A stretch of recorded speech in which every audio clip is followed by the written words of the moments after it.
Radio Freccia. Libera come noi. Okay, here we go. Albert Hammond Jr., welcome back to Italy. Thank you. Thanks for having me. How you doing? Yeah, I'm great. Okay. Yeah. Last stop was Zurich, then France in a few days. Tomorrow. Okay. How the tour's going? Good. It's an amazing tour, but it's the most fast-paced tour I've ever done. Okay. Yeah, we're just, in a different country every day. I feel pretty crazy, but.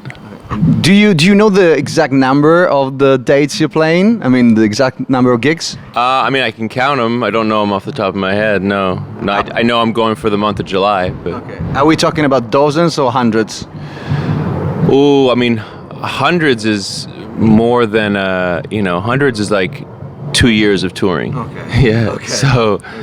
So I know it's weird. Numbers are never like the Ramones have played so many shows and they played in their entire career, I think like 3,000 something. Okay. So it doesn't sound like a lot, right? Yeah. But that's like a band that's played one of the most shows ever.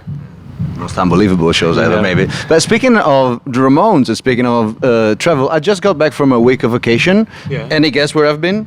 New York City? Yeah, I did. It was amazing. My first time in New York City. Where did you stay? In Manhattan. No, but where in Manhattan? Close to MoMA. Okay, yeah. Airbnb or hotel? No, hotel. Yeah, it was very fun. Yeah, I found it in There's a secret burger place near MoMA. Really? Yeah. Didn't know that. Yeah, it's in Le Parc Meridian. Okay. It's like hidden behind these curtains. Okay, I should check it out then. 57th between 5th and 6th, I think. Okay. What's the first thing that comes to your mind when you think about New York City? I don't know. What about the musical scene? Is it still, let's just say alive and kicking? Yeah, I'm the wrong guy to ask because it was never a scene when I first started. Okay. So there's probably more of a scene now. Maybe I don't know. Okay. Maybe there's like a scene in Brooklyn. I've had bandmates who were from Brooklyn, and they've said there's like musicians who hang out and talk. But I don't know. That was never my world. It sounds great, So you mean it's decentrifying? No, I don't think it was ever. I don't think it ever existed. Okay. Yeah, I don't think there was ever a scene. There's no one that I, when we were coming about early the Strokes, I don't remember really any bands around that I felt were equal. Okay. Maybe there was more musical places like CBGBs and stuff? Yeah, no one really played there though when we were coming out. That's more of like a late 70s thing. Okay. Yeah. Got it. That's the dream, the late 70s. You got to read Please Kill Me. I don't know who put it all together, but it's just interviews of all these bands from then put together. Let's speak now about this. This is Francis Trouble, out by 4 months here in Italy. It was 9th of March out. Yeah, 9th of March, yeah. It's going great. So many singles in it. It all started by a really personal, let's call it not adventure, but episode, right? Sure.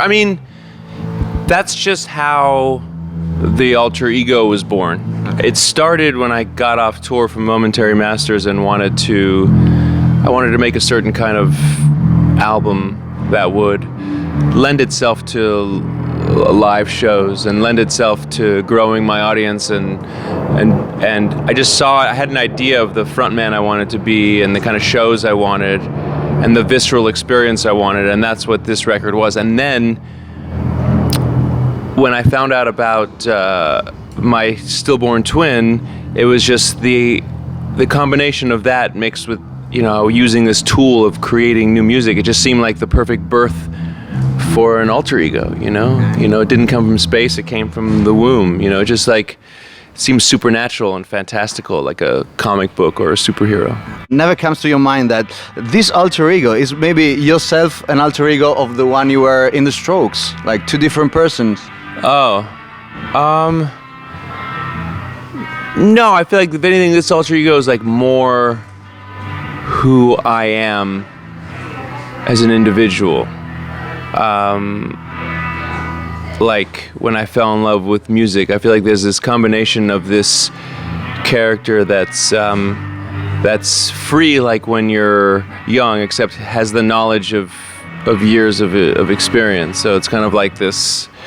That's where I find it the most. You know, it's like the most fun I've had on stage is in these shoes. Okay. You know. So you were speaking about actually youth compared to mature age. So I don't think age needs to be. Mature is like a weird language. Can be funny sometimes because mature sounds so boring, but there's parts of it that give so much freedom that isn't boring. So there's just like there's a part of you. There's a part of me when I first fell in love with music that was so excited that I felt came back in this record. That's the only part of the youth I mean. I'm happy I am where I am to present it because I feel like my abilities now can present this well, where when I was young and I wanted to do this, it would have been terrible. I wouldn't have been able to, you know? Yeah. So it kind of sits there. You mentioned twice when I fell in love with music. Was there an episode or a moment in your life? Yeah, I mean, there was definitely a catalyst for sure. I went to go see this musical called Buddy, about Buddy Holly, and it wasn't a musical where they sing the story. It was like where they told the story of Buddy Holly. Whenever he played, he was on stage or in the studio. It's kind of like the show Jersey Boys, except with Buddy Holly. And I just saw from stage, and I couldn't believe that was someone's job. I just like connected with this guy with glasses playing guitar, and I just like I wanted to do that ever since then. What's your favorite song in the album? I mean, they change with my, favorite always changes with how I'm feeling.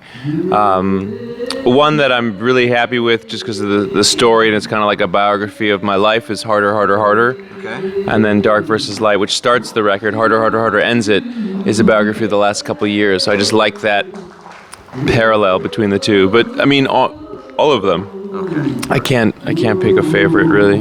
They all have something. Buy it, enjoy it. Aldo Hammond Jr., thank you very much. Thank you. Can't wait to have you back. Yeah, no, I can't wait too. Cheers. Radio Freccia. Libera.